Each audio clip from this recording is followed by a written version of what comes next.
بسم اللہ الرحمن الرحیم۔ ان حالات میں کبھی بھی نماز نہ پڑھنا ورنہ ثواب کے بجائے گناہ مل جائے گا۔ نمبر 1، نیند کے غلبے کے وقت نماز نہ پڑھنا۔ حضرت انس بن مالک رضی اللہ تعالیٰ عنہ روایت کرتے ہیں کہ رسول پاک صلی اللہ علیہ وآلہ وسلم نے فرمایا، تم میں سے جب کسی کو نماز پڑھتے نیند کا غلبہ ہونے لگے تو اسے چاہے کہ سو جائے یہاں تک کہ نیند کا خمار کچھ نکل جائے اور وہ یہ سمجھ سکے کہ میں کیا پڑھ رہا ہوں۔ حضرت عائشہ صدیقہ سے روایت ہے کہ رسول پاک صلی اللہ علیہ وآلہ وسلم نے فرمایا، جب تم میں سے کسی کو نماز میں نیند آنے لگے تو اسے چاہے کہ اپنے بستر پر آ کر سو جائے، کیونکہ ایسا ہو سکتا ہے کہ اگر وہ اونگتے ہوئے نماز پڑھے تو شاید وہ نیند میں اپنے رب سے استغفار کے بجائے خود کو گالیاں دینے لگے، یعنی کلمہ استغفار کی جگہ کچھ اور منہ سے نکل جائے۔ شرحین حدیث نے اس حدیث کو صلاۃ اللیل پر معمول کیا ہے، کیونکہ رات کے وقت نیند کا غلبہ ہوتا ہے، اس لیے صلاۃ اللیل کی ادائیگی کے لیے اس بات کا خیال رکھنا ضروری ہے کہ نیند کا خمار بالکل زائل ہو جائے، اس کے بعد نماز ادا کی جائے، جبکہ بعض حضرات اس حدیث کو عام قرار دیتے ہیں۔ حدیث فرض اور نفل سب کے بارے میں ہے۔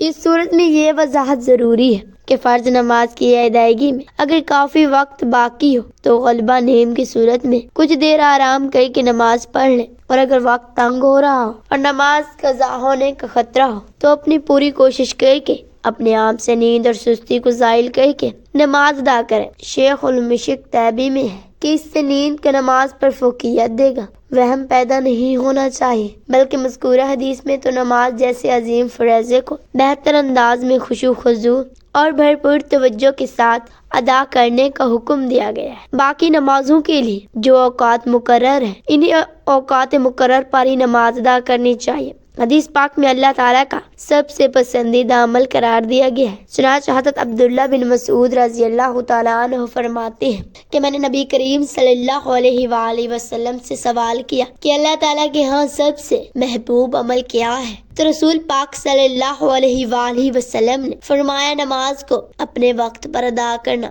مقررہ وقت کے اندر کسی وقت بھی نماز پڑھی جائے تو نماز ادا ہو جائے گی اور وہ نماز ادا کہلائے گی۔ اس سے تاخیر کرنے پر نماز قضا ہو جائے گی۔ جان بوجھ کر نماز قضا کرنا یا رات کو دیر تک جاگتے رہنا جس کی وجہ سے نماز فجر کے لیے اٹھنا مشکل ہو اور نماز قضا ہو جائے تو یہ بہت بڑا گناہ ہے، اس سے بچنا چاہیے۔ ابو الیاس رحمۃ اللہ علیہ فرماتے ہیں کہ آدمی کے لیے اونگتے ہوئے نماز پڑھنا مکروہ ہے، ہاں اگر پڑھ لے تو جائز ہے، جبکہ نماز کے سب افعال اور قرات پورے ادا کر سکے۔ نمبر 2، پیشاب یا پاخانہ کو روک کر نماز پڑھنا۔ جس وقت پیشاب یا پاخانہ کا شدید تقاضا ہو اور ایسے وقت نماز پڑھنا مکروہ تحریمی ہے۔ اس طرح اگر نماز کے دوران پیشاب یا پاخانہ زور کرے تو نماز توڑ کر فراغت کر کے پھر نماز پڑھنی چاہیے۔ اگر کسی حالت میں نماز پڑھی تو وہ نماز کراہٹ کے ساتھ ادا کی جائے گی اور گناہ ہوگا، لیکن اگر وقت تنگ ہو اور اس طور پر کہ اگر وضو میں مشغول ہوگا تو نماز کا وقت ختم ہو جائے گا تو پہلے اس کو نماز پڑھنی چاہیے،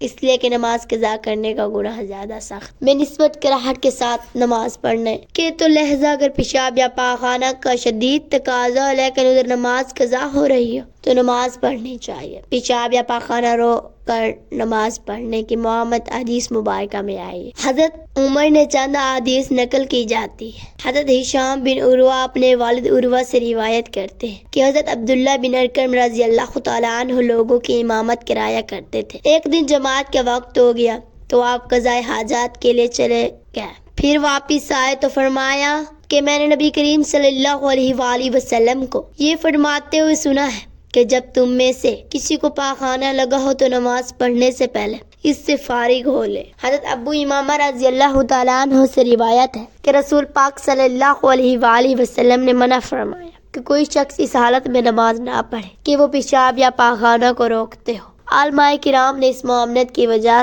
یہ بیان فرمائی کہ اس وقت نماز میں خضوع حاصل نہیں ہوتا، جبکہ نماز کو خشوع خضوع کے ساتھ ادا کرنے کا حکم ہے، لہذا حاجت سے فارغ ہو کر اطمینان کے ساتھ خشوع خضوع سے نماز ادا کرنی چاہیے۔ نمبر 3، سخت بھوک کی حالت میں نماز پڑھنا۔ اگر جماعت تیار اور بھوک بھی شدت کی نہ ہو تو ایسی صورت میں نماز سے پہلے کھانا کھانا جائز نہیں، دوسری صورت میں اگر شدت کی بھوک لگی اور انسان کو پتہ ہو کہ وہ کھانا کھائے بغیر نماز میں خشوع و خضوع برقرار نہیں رکھ سکتا، تو ایسی صورت میں کھانے کو نماز پر مقدم رکھیں گے، یعنی پہلے کھانا کھا لیں گے۔ اگر آپ اکیلے نماز پڑھ رہے تھے یا آپ نے خود ہی جماعت کروانی تھی تو نماز سے پہلے کھانا کھانے میں کوئی حرج نہیں۔ اگر جماعت کے ساتھ پڑھنی تھی اور بھوک بھی معمولی تھی تو ایسا کرنا ناجائز ہے۔ فقیہ ابو الیاس رحمۃ اللہ علیہ فرماتے ہیں کہ جب آدمی کے سامنے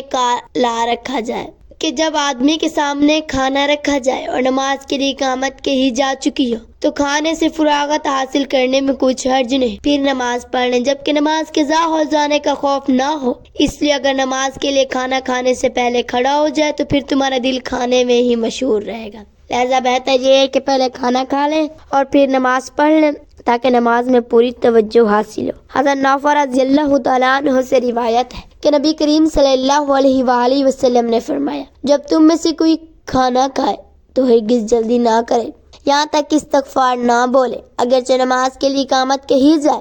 حضرت عائشہ صدیقہ رضی اللہ تعالیٰ عنہا، عبداللہ بن عمر اور حضرت انس بن مالک رضی اللہ تعالیٰ عنہم سے روایت ہے کہ نبی کریم صلی اللہ علیہ وآلہ وسلم نے فرمایا، جب رات کا کھانا پیش کر دیا جائے اور نماز کا وقت بھی ہو جائے تو مغرب کی نماز پڑھنے سے پہلے کھانے کی ابتدا کرو اور نماز کے لیے اپنا رات کا کھانا چھوڑنے میں عجلت نہ کرو۔ پتہ چلا کہ اس زمانے میں رات کا کھانا مغرب کے قریب ہی پایا جاتا تھا۔ ابن عباس کھڑی ہو جائے اور کھانا کھانے کی اشیاء سامنے موجود ہو تو مناسب یہ ہے کہ کھانے پینے سے پہل کی جائے تاکہ نمازی کی بھوک ختم ہو جائے، اور اگر اس کا ذہن دوران نماز کھانے کی طرف نہ لگا رہے، لیکن اس کی شرط یہ ہے کہ نماز کے وقت تنگ ہو نہ ہو اور کھانے کی ضرورت اس کی چاہت بھی ہو۔ اس میں اس بات کی تاکید ہے کہ یہ شریعت کامل ہے اور آسانی اور کشادگی کے ساتھ انسانی جان کے حقوق کا خیال رکھتی ہے۔ اللہ تعالیٰ سے دعا ہے کہ اللہ پاک ہمیں دین کو سمجھنے اور اس پر عمل کرنے کی توفیق عطا فرمائے،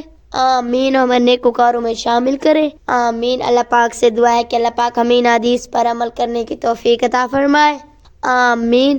میرا پڑھنا اور آپ کا سننا اللہ تعالیٰ اپنی بارگاہ الہی میں منظور و مقبول فرمائے، آمین۔ اپنا خیال رکھیے گا، دعاؤں میں یاد رکھیے گا، آمین یا رب العالمین۔ ناظرین، کمنٹ باکس میں اللہ تعالیٰ اور ہمارے پیارے نبی حضرت محمد صلی اللہ علیہ وآلہ وسلم کے 99 ناموں میں سے ایک نام ضرور ٹائپ کریں، شکریہ۔ اگر ویڈیو اچھی لگی ہو تو ویڈیو کو لائک اور چینل کو سبسکرائب ضرور کیجیے گا۔